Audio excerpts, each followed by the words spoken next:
தீபாவளினா பளிச்சிட ஞாபகத்துக்கு வர்றது பட்டு, பட்டாசு, பலகாரம். பலகாரம்னா ஞாபகத்துக்கு வர்றது மந்த்ரா கடலை எண்ணெய். அபார ருசி, ஆரோக்கியமான உடல் நலம். தீபாவளி அன்னைக்கு மட்டும் இல்ல, என்னைக்குமே கிச்சன்ல இருக்க வேண்டியது மந்த்ரா கடலை எண்ணெய் தான்.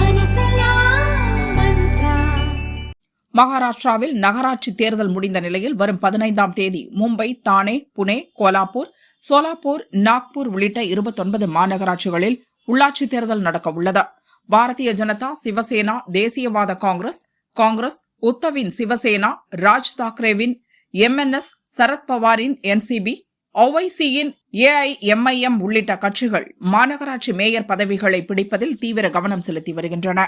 ஏற்கனவே நடந்த நகராட்சி தேர்தல்களில் பாரதிய ஜனதா தலைமையிலான தேசிய ஜனநாயக கூட்டணி, காங்கிரஸ் தலைமையிலான இண்டி கூட்டணி கட்சிகள் அவர்கள் விருப்பம் போல் தனித்தே போட்டியிட்டன.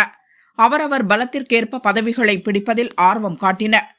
மாநகராட்சி தேர்தலிலும் முக்கிய அரசியல் கட்சிகள் தனித்து களம் கண்டாலும் மிக முக்கியமான மும்பை மாநகராட்சியில் மட்டும் பாரதிய ஜனதா கூட்டணி தனியாக இல்லாமல் இணைந்தே தேர்தலை சந்திக்கிறது. பாரதிய ஜனதா கூட்டணியில் இடம்பெற்றுள்ள சிவசேனா, தேசியவாத காங்கிரஸ், அதவாலேவின் இந்திய குடியரசுக் கட்சி உள்ளிட்டவை மும்பையில் கூட்டாக தேர்தலை சந்திக்கின்றன. மும்பையில் மொத்தமுள்ள 277 தொகுதிகளில் பாதிக்கும் மேற்பட்ட இடங்களை பிடிக்கும் கட்சி அல்லது கூட்டணி மும்பை மேயர் பதவியை கைப்பற்றும் என்பதால் தேர்தல் பணி சூடுபிடித்துள்ளது. ஓட்டுப்பதிவுக்கு இன்னும் 4 நாட்களே உள்ள நிலையில் பாரதிய ஜனதா கூட்டணி சார்பில் மும்பை மாநகராட்சி தேர்தலுக்கான தேர்தல் அறிக்கை இன்று வெளியானது. முதல்வர் பட்னவிஸ், துணை முதல்வர்கள் ஷிண்டே, அஜித் பவார் மற்றும் குடியரசுக் கட்சித் தலைவர் அதவாலே உள்ளிட்டோர் தேர்தல் அறிக்கையை கூட்டாக வெளியிட்டனர். மும்பை மாநகராட்சியை பொறுத்தவரை மண்ணின் மைந்தர்கள் கொள்கை அதிக தாக்கத்தை ஏற்படுத்தும். மழைக்காலங்களில் சாலைகளில் தேங்கும் வெள்ளத்திற்கு தீர்வு காண வேண்டிய அவசியம் உள்ளது.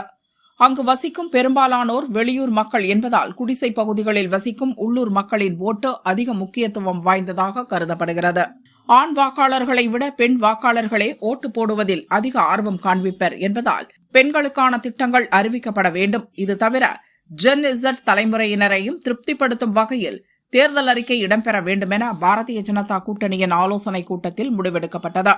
அதன்படி இன்று வெளியான தேர்தல் அறிக்கையில் கூறப்பட்டுள்ளதாவது: பெண்கள் முன்னேற்றத்திற்காக 5 லட்சம் ரூபாய் வரை வட்டியில்லா கடன் வழங்கப்படும். அதன் மூலம் பெண்கள் சுயதொழில் துவங்கி பொருளாதார முன்னேற்றம் காணலாம்.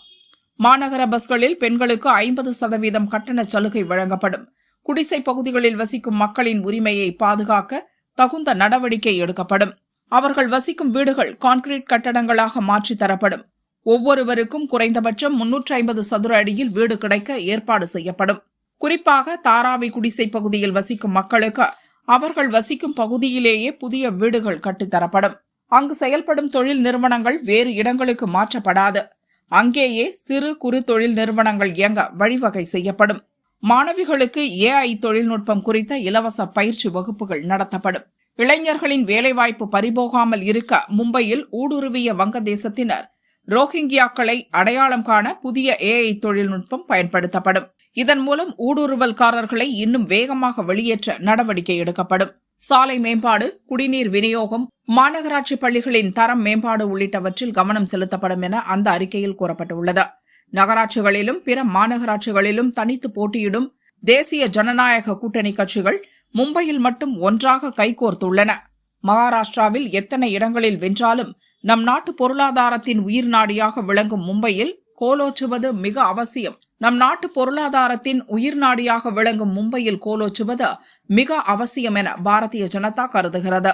சிவசேனா நிறுவனர் பால் தாக்கரே உயிருடன் இருந்தவரை மும்பையில் சிவசேனாவை தவிர வேறு யாரும் கோலோச்ச முடியாத நிலை இருந்தது. அவரின் மறைவுக்கு பிறகும் உத்தவ் தலைமையிலான சிவசேனா மும்பை மாநகராட்சியை தன் கைவசம் வைத்திருந்தது. தற்போது ஷிண்டே, உத்தவ் என 2 தலைவர்கள் தலைமையில் சிவசேனா பிளவுபட்டு கிடப்பதால் இம்முறை மும்பை மாநகராட்சி யார் பக்கம் செல்கிறது என்ற எதிர்பார்ப்பு அதிகரித்துள்ளது. அதே சமயம் இம்முறை மும்பை மாநகராட்சியை பாரதிய ஜனதா கைப்பற்றியே ஆக வேண்டும் என்ற முனைப்புடன் தேர்தல் பணியாற்றி வருகிறது. இதனால் மகாராஷ்டிராவில் மாநகராட்சி தேர்தல் களம் சூடுபிடித்துள்ளது.